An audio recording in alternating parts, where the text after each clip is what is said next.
Hej, lep pozdrav in dobrodošli v še enem liveu, ki ga imamo na Patreonu vsak dan ob 9. zjutraj. In če se mi želite pridružiti prav v živo, so povezave spodaj v opisu in pripetem komentarju, seveda, če gledate kasneje preko YouTuba. No, preko teh povezav se mi lahko pridružite v živo, lahko mi pustite komentarje tukaj, lahko mi date tudi predloge, da pogledamo morda še kakšno drugo kriptovaluto. In če slučajno to spremljate kasneje preko YouTuba, se ne pozabite naročiti, da ne boste kakšnega livea slučajno zamudili. Torej, da se naročite in prav nastavite obveščanje. No, najprej se moram jaz tukaj opravičiti glede same svetlobe. Kot vidite, meni tukaj od zadaj nabija sonce in potem se kameri dobesedno zmeša. Tako da bom poskušal nekaj narediti glede tega, ampak kakorkoli že, kje smo mi ostali od včeraj? Najprej bomo mi morali malo popucati tale graf. Tukaj imamo 15-minutni časovni interval, kjer smo mi že prej označevali likvidnostne cone. No, to smo že vse pobrali, tudi tegale. Zdaj, mi smo včeraj začrtali določen plan glede na tele kratke pozicije, ki so se nabirale v prejšnjem času, torej na ponedeljek in pa potem zdaj so se nove nabirale še na torek. Tako da zdaj, glede na ta zadnjo rast, kot vidimo, zdaj trenutno kar rastemo, lahko sklepamo, da bomo mi šli pobirati likvidnostne cone teh kratkih pozicij. In sicer pri Bitcoinu bi jaz spremljal predvsem tukaj, je bilo kar precej kratkih pozicij. Torej, to je območje, ki bi ga zdaj lahko v kratkem času pobrali na 68,400. Potem tudi tukaj so se nabirale kratke pozicije, sicer kar se tiče Ethereuma, no, tukaj bi bilo praktično isto območje. In potem imamo še tukaj na tem samem vrhu, je začelo kar precej ljudi staviti na padec. Kot vidimo, tako Bitcoin in tudi Ethereum sta šla v preprodano območje. Tako da stop lossi bi se lahko nahajali točno tukaj na okoli 69,000. In plan bi zdaj bil, da bi mi seveda tele pozicije lahko šli pobirati s tole rastjo, ki se nam trenutno obeta. In potem enkrat, ko pridemo do tukaj gor, bi jaz opazoval, kaj se bo tukaj zdaj dogajalo. Ali bomo mi slučajno naredili kakšen dvojni vrh, kar bi lahko naznanilo preobrat in da potem gremo naprej dol in poberemo vse likvidnostne cone od dolgih pozicij, ki so se začele nabirati preko tega vikenda, ki smo jih tudi že izpostavili v prejšnjih epizodah. Kakšna je situacija tukaj na enournem časovnem grafu? Nekako podobna.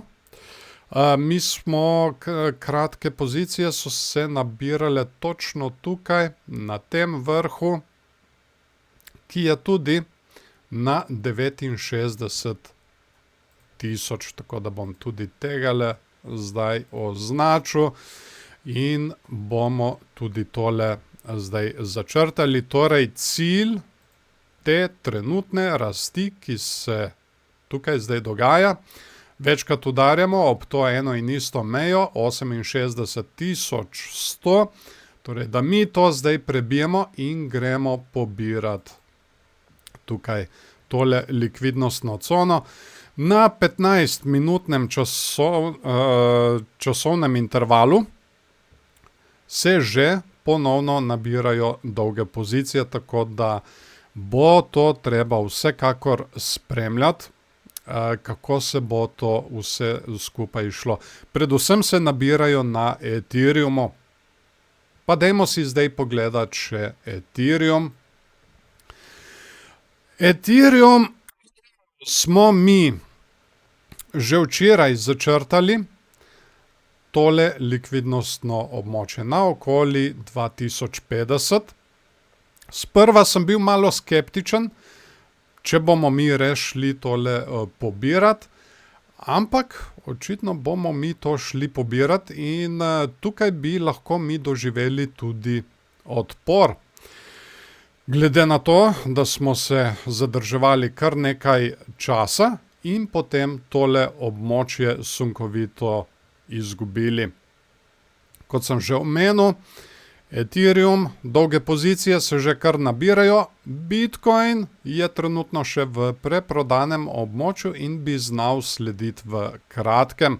Tako da po mojem bomo mi to videli danes popoldan, kako se bo to kaj išlo. In kot sem rekel, če pridemo mi do tukaj gor, bo treba opazovati, ali bomo dobili kakšno zavrnitev, ali se nam bo naredil morda kakšen dvojni vrh, ki bi lahko signaliziral zavrnitev, padec in seveda pobiranje vseh dolgih pozicij, ki smo jih mi naredili, oziroma likvidnostnih območij dolgih pozicij, ki smo jih naredili preko vikenda. Tudi na enournem časovnem intervalu, to smo že včeraj označili, zaenkrat še vedno najbolj mogoča se mi zdi tale medvedji scenarij, torej, da gremo testirati tole območje na 2050-2060, smo od njega zavrnjeni in potem gremo pobirati likvidnostna območja navzdol. Tukaj imamo označeno prvo tarčo 1900 in ta drugo tarčo 1800. Kratke pozicije so se kar nabirale in to bi mi lahko zdaj šli eliminirati. Bikovski scenarij pa je malo drugačen. To je, da bi mi presegli tole mejo na 2126, torej da jo prebijamo. Gremo testirati kot podporo, ta podpora mora zdržati, dobimo odboj in rastemo potem naprej gor. Ampak zaenkrat se mi zdi bolj možen tale medvedji scenarij. Bo pa treba vse spremljati in videti. Zdaj, če se bo kaj takega ključnega dogajalo, vas bom seveda obvestil dodatno preko Patreona. Tako da, če vas to zanima, se lahko kar naročite. Spodaj so povezave v pripetem komentarju in pa v opisu. Še eno zanimivost si dajmo pogledati. To je Bitcoin Futures. To sem že večkrat izpostavil. In tukaj smo mi naredili eno tole veliko praznino na okoli 81 tisoč. Ta praznina, oziroma te praznine, ki se naredijo na Bitcoin Futures, se ponavadi zapolnijo, ampak ni nujno, da se to zgodi hitro. In po mojem to zdaj kar precej ljudi opazuje, tudi glede na to, da smo dosegli tole območje, tukaj ga bom kar označil. To je kar pomembno območje podpore. Sploh glede na to, da smo s tem območjem tudi dosegli vrh prejšnjega cikla, oziroma all-time high prejšnjega cikla, tako da bo vsekakor zanimivo spremljati, kaj se bo tukaj dogajalo. Zdaj, po mojem, ogromno ljudi misli, da smo mi dosegli zdaj tole podporo, tukaj bomo dobili odboj in bomo šli samo naprej gor. Ampak ta podpora tukaj je kar precej široka, sega od 54 000 pa vse do 72 000. Torej, mi v tej podpori lahko gremo še naprej dol in potem ustvarimo tudi kakšno bikovsko divergenco. Seveda, to bo treba še počakati in videti. V primeru bikovske divergence bi potem gledal, da mi gremo pobirati tole območje na 80, 81 000 in potem seveda tukaj imamo naslednjo cono, ki jo bo treba gledati, 90 do 93 000. To bo tudi to za tokratno epizodo. Če se mi seveda želite pridružiti v živo, vsak dan ob 9 zjutraj na Patreonu, kot sem že omenil, so povezave spodaj v pripetem komentarju in pa opisu, seveda, če gledate kasneje preko YouTuba. In če gledate preko YouTuba, se ne pozabite naročiti na moj kanal, da ne boste zamudili kakšnega videa oziroma posnetka tega live-a. In seveda tudi kakšen všeček zelo pomaga pri algoritmu in pa ne pozabite tudi komentirati od spodaj pod videom, kaj se vam zdi tale tehnična analiza. Bi morda tudi vi kaj kako dopolnili tale live, kar komentirajte od spodaj in se vidimo na naslednji dan oziroma jutri ob 9 zjutraj na Patreonu. Tako, zdaj pa vam želim en lep dan še naprej. Se vidimo. Čau, čau.